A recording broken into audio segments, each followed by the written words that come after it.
Hello students, my self Sanjay Kumar, chemistry lecturer. आप सभी का केमिस्ट्री अपनी अपनी चैनल में हार्दिक स्वागत है। आज हम एक ऐसे टॉपिक की बात करेंगे जो बोर्ड एग्ज़ाम के लिए बीएससी, नीट, एमएससी सभी के लिए कॉमन होगा, जिसका बहुत फ़ायदा होगा। मैं जिस टॉपिक की बात करने जा रहा हूँ वो टॉपिक है रिएक्शन मैकेनिज्म। तो इस टॉपिक को स्टार्ट करते हैं। Reaction mechanism.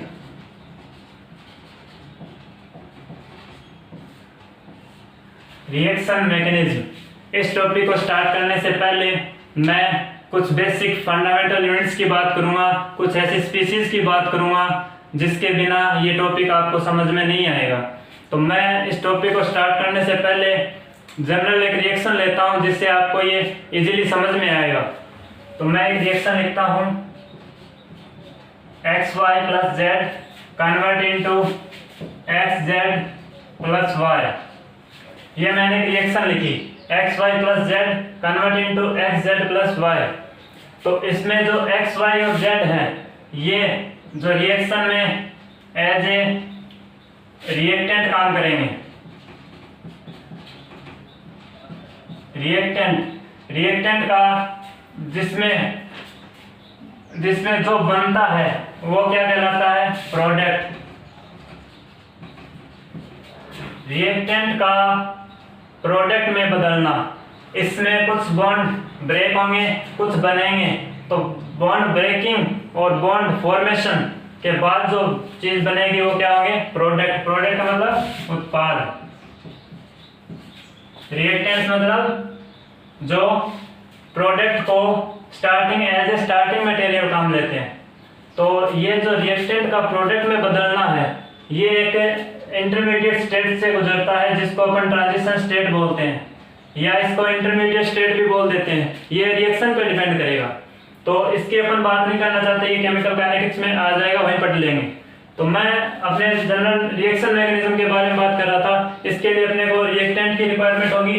प्रोडक्ट तो इसी पर डिपेंड करेंगे कि इसे आप अपने लिए रिएक्टेंट क्या लिया है। तो सबसे पहले अपन रिएक्टेंट की बात करेंगे।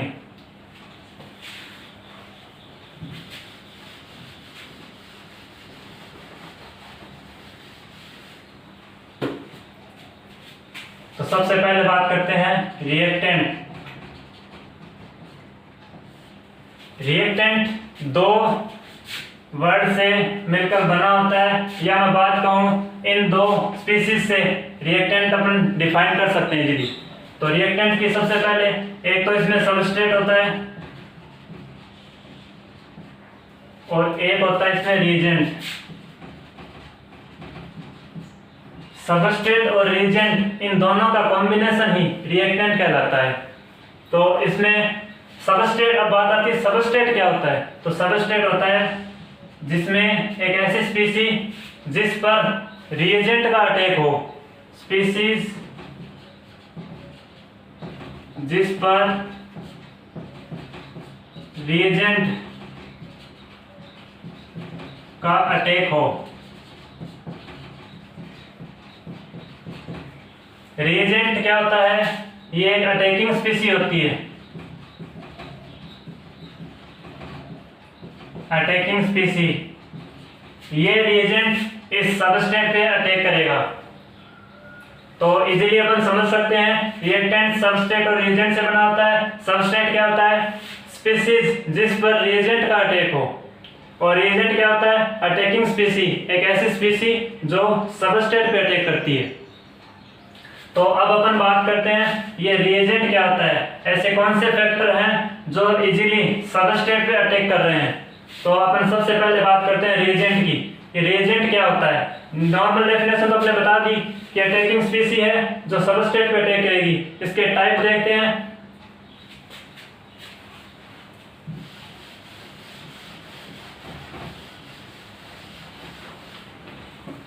तो बात करते हैं रिएजेंट की।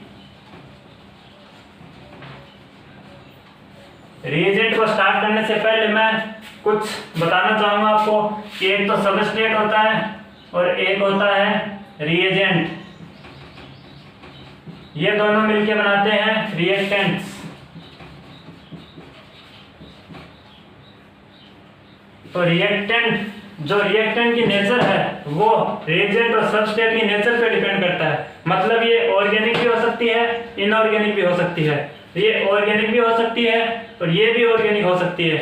मतलब सबस्ट्रेट, मैं कह रहा हूँ सबस्ट्रेट ऑर्गेनिक भी हो सकता है और रिएजेंट ये भी ऑर्गेनिक हो सकता है।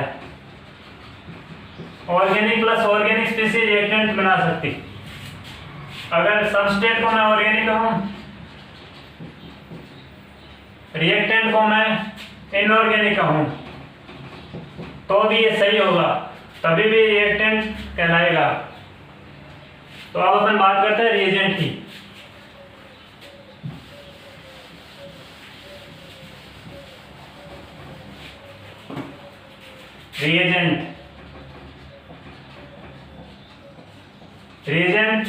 रिएजेंट दो टाइप के होते हैं, इलेक्ट्रोफाइल और न्यूक्लियोफाइल।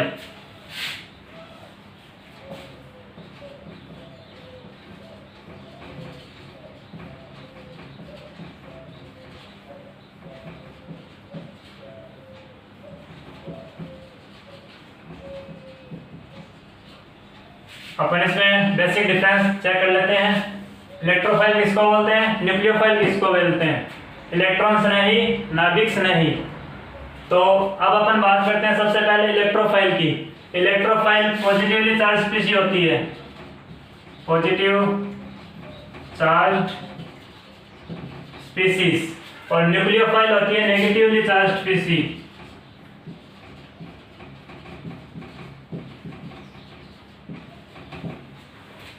ये पॉजिटिवली चार्ज स्पीशीज है, इसका मतलब सबसे पहले इसके नाम से देखते हैं, इलेक्ट्रोफाइल, इलेक्ट्रो प्लस फाइल, और न्यूक्लियोफाइल के नाम से देखते हैं, nucleo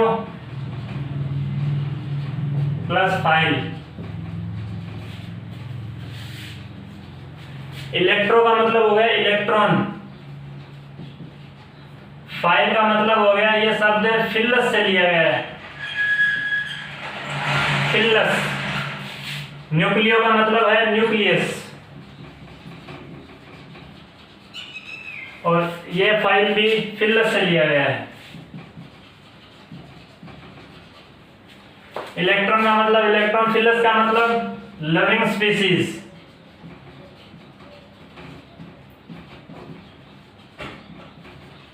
loving species, nucleus, nucleus का मतलब नाभिक, फिलस का मतलब लविंग स्पीशीज।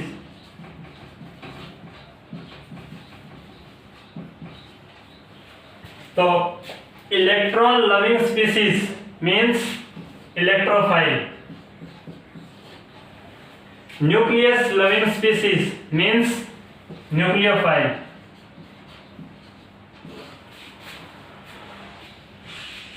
बाकी डिफरेंस और भी देखते हैं।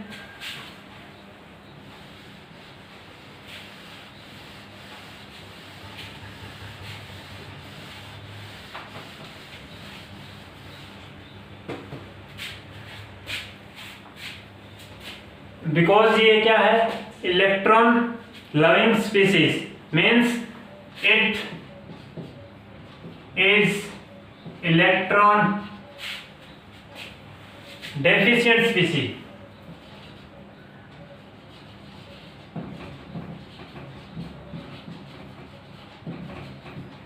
इट्स इलेक्ट्रॉन डेफिशिएंट स्पीशीज मतलब इसके पास इलेक्ट्रॉन्स की कमी होती है।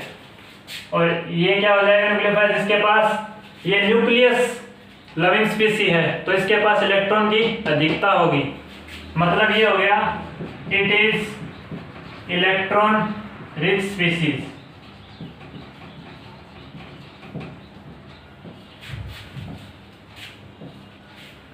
तो ये खुद क्या है, इलेक्ट्रोफाइल इलेक्ट्रॉन डेफिशिएंट स्पीशीज। ये अटैक किस पे करेगा, इलेक्ट्रॉन रिच स्पीशीज पे। It attack eight electron rich species. ध्यान से देखिएगा, मैंने ये नहीं कहा कि इलेक्ट्रॉन रिच स्पीशीज है, बल्कि ये कह रहा हूं ये अटैक करेगा एक ऐसी स्पीसीज पे जिसके पास इलेक्ट्रॉन की अधिकता हो। और ये क्या है, इलेक्ट्रॉन रिच स्पीसी, मतलब इसके पास इलेक्ट्रॉन की अधिकता है। तो ये अटैक कहाँ करेगा, जहाँ इलेक्ट्रॉन की कमी हो, मतलब attack at site where electron deficient.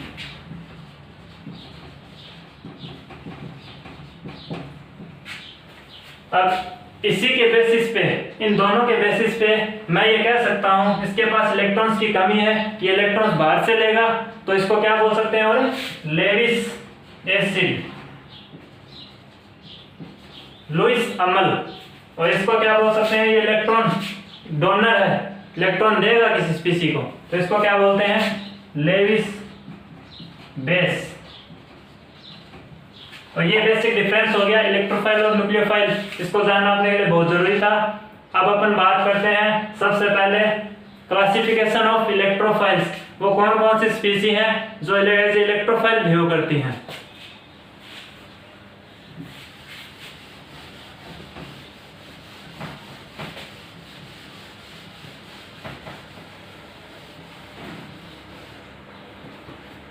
तो सबसे पहले बात करते हैं क्लासिफिकेशन ऑफ इलेक्ट्रोफाइल।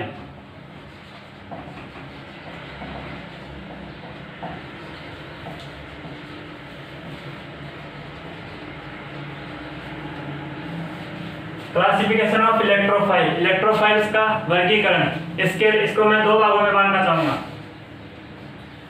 सबसे पहला इलेक्ट्रोफाइल, इलेक्ट्रोफाइल क्या होता है, एक तो पॉजिटिवली चार्ज स्पीसी को बोलते हैं इलेक्ट्रोफाइल, पॉजिटिव चार्ज स्पीसी, एक तो ये हो गया इलेक्ट्रोफाइल। एक होता है न्यूट्रल स्पीसी, न्यूट्रल स्पीसीज, एक तो उदासीन स्पीसी, एक पॉजिटिवली चार्ज स्पीसीज। इन दोनों को इलेक्ट्रोफाइल की कैटेगरी में रखा गया है। तो सबसे पहले मैं बात करूंगा पॉजिटिवली चार्ज स्पीसी, ऐसी कौन कौन सी एग्जाम्पल्स हैं जो पॉजिटिवली चार्ज स्पीसीज में आती है, ध्यान से समझिएगा। सबसे पहले मैं लेना चाहूंगा Br पॉजिटिव, एक हेलोजेंस, एक I negative, I positive, sorry I positive, I positive, Br। इन सभी में अगर मैं बात करूं तो कॉमन X मान लेता हूं, X यानी हेलोजन, कुछ भी हो सकता है यहाँ पे, Br, I, Cl। और मैं बात कर लेता हूं जैसे NO2, NO2 positive, NO positive, इसको बोलते हैं nitrosonium, nitrosonium ion, nitrosonium ion NO positive. NO2 positive को क्या बोलते हैं, नाइट्रोनियम आयन, नाइट्रोनियम आयन, ये ऐसे इलेक्ट्रोफाइल बिहेव करते हैं। अब मैं बात करता हूं जैसे R पॉजिटिव, H पॉजिटिव, ये सभी एज ए इलेक्ट्रोफाइल बिहेव करते हैं, और भी हैं, बहुत हैं। तो अब अपन बात करते हैं कुछ ऐसी स्पीसीज जो इलेक्ट्रोफाइल हैं लेकिन एज ए न्यूट्रल हैं। तो इस कैटेगरी में सबसे पहले मैं बात करता हूं, इसमें सबसे पहले आता है एक ऐसे स्पीसीज जो वैकेंट p ऑर्बिटल रखती हैं, species having vacant p orbital. एक तो इसमें यह आता है species having vacant p orbital, ऐसी स्पीसीज, ऐसी न्यूट्रल स्पीसीज जो जिनके पास p ऑर्बिटल खाली है, वो एज ए इलेक्ट्रोफाइल बिहेव करेगी। सबसे उसके बाद आता है स्पीसीज हैविंग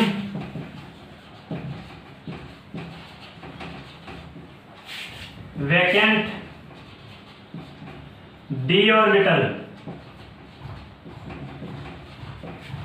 ऐसी न्यूट्रल स्पीसीज जिनके पास d ऑर्बिटल खाली हो, वो भी इलेक्ट्रोफाइल की तरह बिहेव करती हैं। तीसरा आता है species having low lying sigma anti bonding, ऐसी न्यूट्रल स्पीसीज जिनके पास लो लाइन सिग्मा मॉलिक्यूलर ऑर्बिटल, इसका मीन्स क्या हो गया, जिसके पास सिग्मा एंटी बॉन्डिंग खाली हो। फोर्थ कैटेगरी में आता है पाई बॉन्डेड मॉलिक्यूल्स।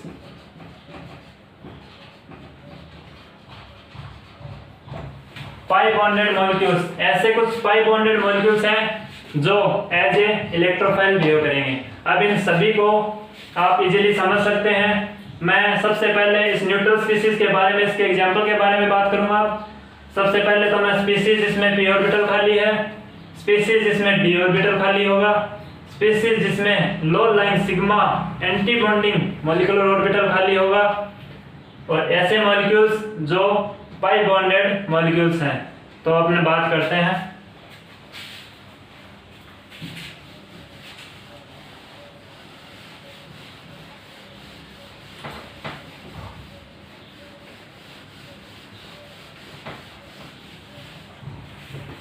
सबसे पहले बात करते हैं species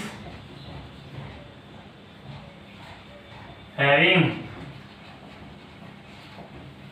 vacant p orbital as a neutral electrophile. Neutral electrophile species having vacant p orbital as a neutral electrophile. तो इसमें एग्जांपल की बात करूंगा मैं। इसमें आते हैं बोरॉन फैमिली से BCl3, BBr3 एंड मैं स्पेशल जैसे कुछ कार्बिन्स की बात करूंगा, कीटोकार्बिन्स, इसको बोलते हैं कीटोकार्बिन। कीटोकार्बिन या इसको क्या बोलते हैं, और एसिल। ये ग्रुप कौन सा है, एसिल ग्रुप, एसिल, इसको एसिल ग्रुप बोलते हैं। तो ये कार्बिन, तो इसको क्या बोलते हैं, एसिल कार्बिन।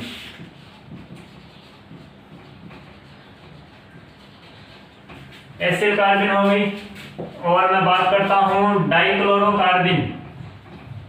डाइक्लोरोकार्बिन, ये होती है dichlorocarbene as a electrophile, neutral species as a electrophile behave करेगी। ये फर्स्ट नंबर था। अब सेकंड की बात करते हैं, species having vacant d orbital.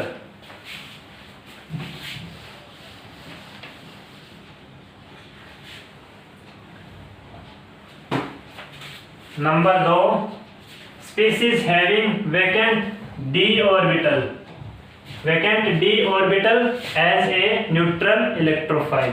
इसके एग्जांपल में सबसे पहले बात करूंगा FeCl2, उसके बाद FeCl3 और एक इसमें आता है ZnCl2। और भी हैं कुछ भी, मेनली ये काम आते हैं FeCl2, FeCl3, ZnCl2। इसके ये ऐसी स्पीसी हैं जो एज इलेक्ट्रोफाइल बिहेव करती हैं, इनका वैकेंट d ऑर्बिटल खाली होता है।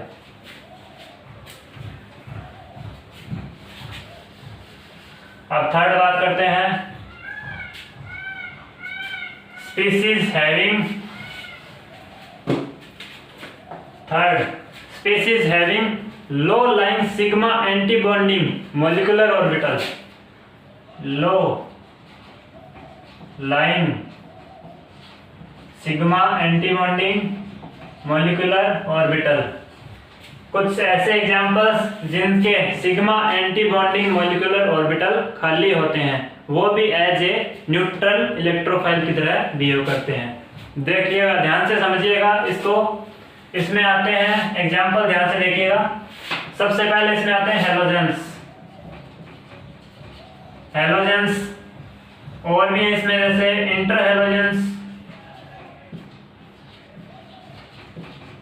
इंटरहेलोजेंस। हेलोजेंस में जैसे H2 X मतलब हैलोजन, इसमें कुछ भी हो सकता है, क्लोरीन, ब्रोमीन, आयोडीन, ये हैलोजन हो गए। तो हैलोजन्स में आते हैं Cl2, Br2 और I2। इंटर हैलोजन्स में, जिसमें स्पीसीज हेटेरोन्यूक्लियर बोल सकता हूँ, या इसमें ऐसे कह सकता हूँ मॉलिक्यूल जो अलग अलग हैलोजन से बना होता हो, उसको क्या बोलते हैं, इंटर हैलोजन्स। जैसे ICl, Bri, ये क्या हो गए, इंटर हैलोजन्स। तो इन हैलोजन्स की खास बात क्या होती है, जैसे मैं एक नॉर्मल एग्जांपल लेता हूं, X, ये इसका सिग्मा बॉन्ड, इसका इस हैलोजन का ये इसका सिग्मा का एंटी, यहाँ पे जो sigma anti bonding molecular orbital, ये इसका क्या होता है, वैकेंट, ये होता है वैकेंट।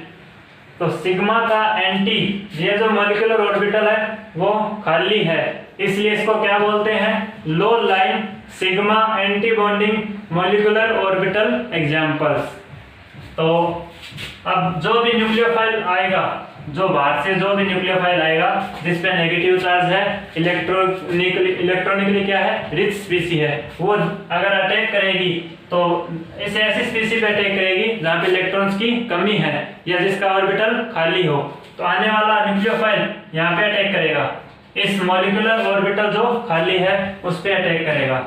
और ये हैलोजन अटैक करने के बाद वैलेंसी जैसे इसकी बढ़ेगी, उस हिसाब से ये X as a leaving group बाहर निकल जाएगा नेगेटिव के रूप में। तो अपन देखते हैं कैसे निकलता है, क्या होता है, क्या नहीं होता।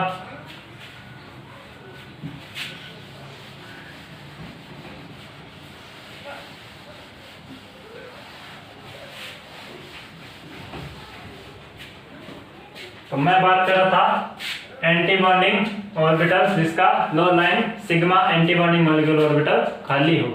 तो मैं बात करता हूं जैसे कुछ एग्जांपल्स की, एग्जांपल जैसे CH3 और ये L का मतलब हो गया यहाँ पे लिविंग ग्रुप,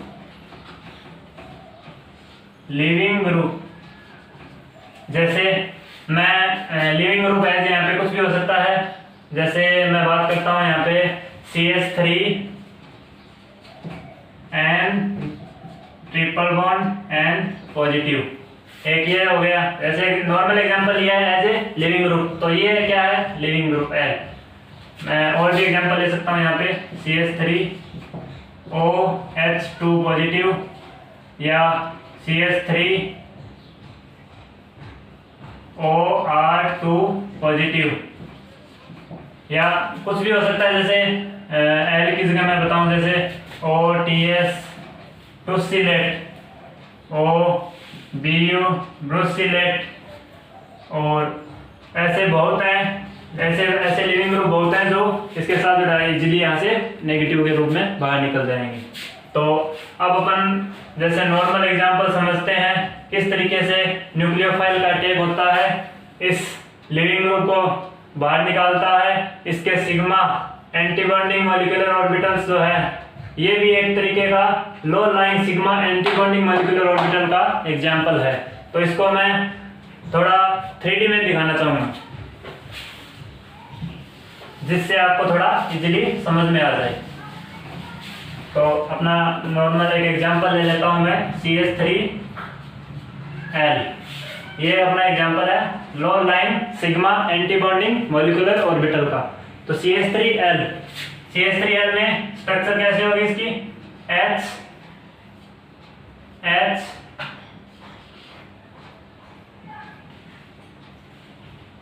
और ये मैं ले लेता हूं L, ठीक है। कैसे भी कर सकते हो आप, जैसे मैंने ये अभी स्टीरियो पे नहीं जाना, स्टीरियो अपन टॉपिक पढ़ेंगे तब बात करेंगे इसकी।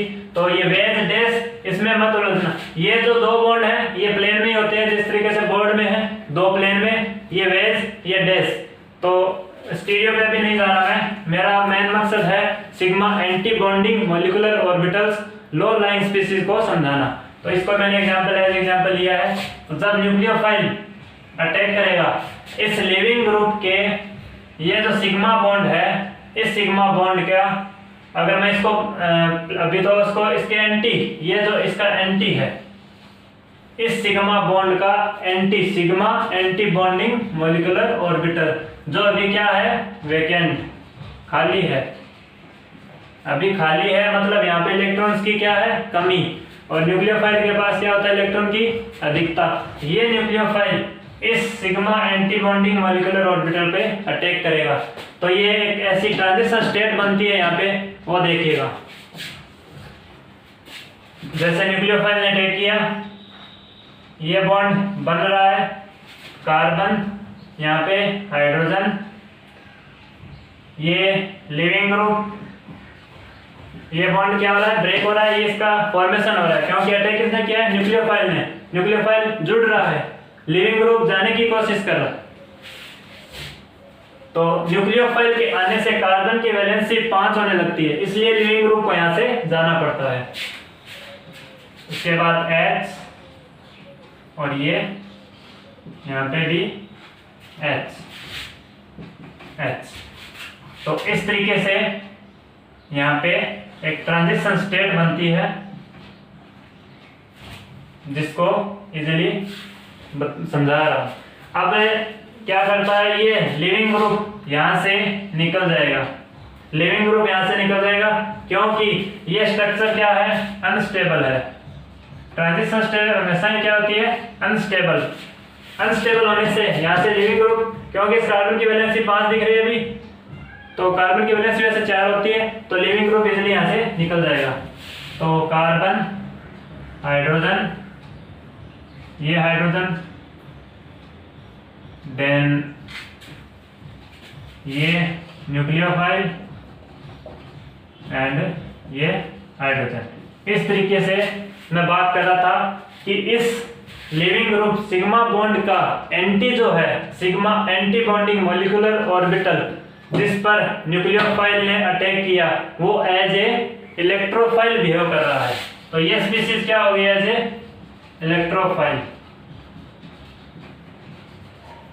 Species having low lying sigma anti bonding molecular orbital, this is called electrophile.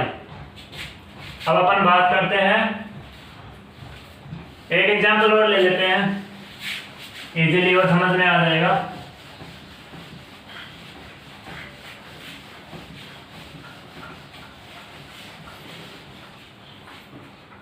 Example जैसे मैं हेलोजन का लेता हूं, हेलोजन यानी X2 एज ए मॉलिक्यूल, इसका जो सिग्मा बॉन्ड है, ये जो सिग्मा बॉन्ड है, इसका एंटी सिग्मा, ये जो एंटी बॉन्डिंग, ये जो क्या होता है हमेशा वेकेंट, और ये किसकी तरह बिहेव करता है, एज ए इलेक्ट्रोफाइल,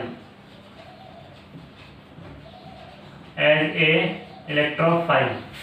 इलेक्ट्रोफाइल पता चल गया क्यों बिहेव कर रहा है, इसके पास सिग्मा एंटी बॉन्डिंग इलेक्ट्रॉन, ये जो मॉलिक्यूलर ऑर्बिटल है वो क्या है, खाली। तो अब जैसे ही कोई न्यूक्लियोफाइल आएगा, न्यूक्लियोफाइल के पास इलेक्ट्रॉन की अधिकता है, ये यहाँ पे इस खाली जगह पे अटैक करेगा। तो अटैक करने से क्या होगा, न्यूक्लियोफाइल, ये बॉन्ड बनेगा, ये X और ये X, ये पार्शियली पॉजिटिव चार्ज होगा, ये पार्शियली नेगेटिव चार्ज होगा, तो ये X यहाँ से बाहर निकल जाएगा, as X negative, as a leaving group बाहर निकलेगा, और न्यूक्लियोफाइल और इस X का एज ए प्रोडक्ट ये बन जाएगा। तो अपन ने देखा कि एज ए इलेक्ट्रोफाइल बिहेव कर रहा है ये हेलोजन, जिसका सिग्मा एंटी बॉन्डिंग लो लाइन है, यानी खाली है। तो अब अपन बात करते हैं फोर्थ कैटेगरीज की, पाई बॉन्डेड मॉलिक्यूल्स।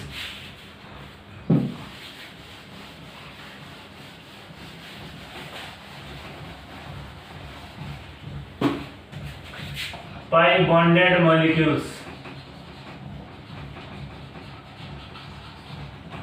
पाई बॉन्डेड मॉलिक्यूल्स कुछ ऐसे मॉलिक्यूल्स जिसमें पाई बॉन्ड्स होते हैं, जो एज ए इलेक्ट्रोफाइल बिहेव करती है, उस पर न्यूक्लियोफाइल किस तरीके से अटैक करेगा, किस तरीके से नहीं, वो अपन नेक्स्ट लेक्चर में देखेंगे। आज के लिए इतना ही। अगर आपको ये वीडियो, ये लेक्चर अगर आपको पसंद आया हो तो like, subscribe and press the bell icon. Thank you.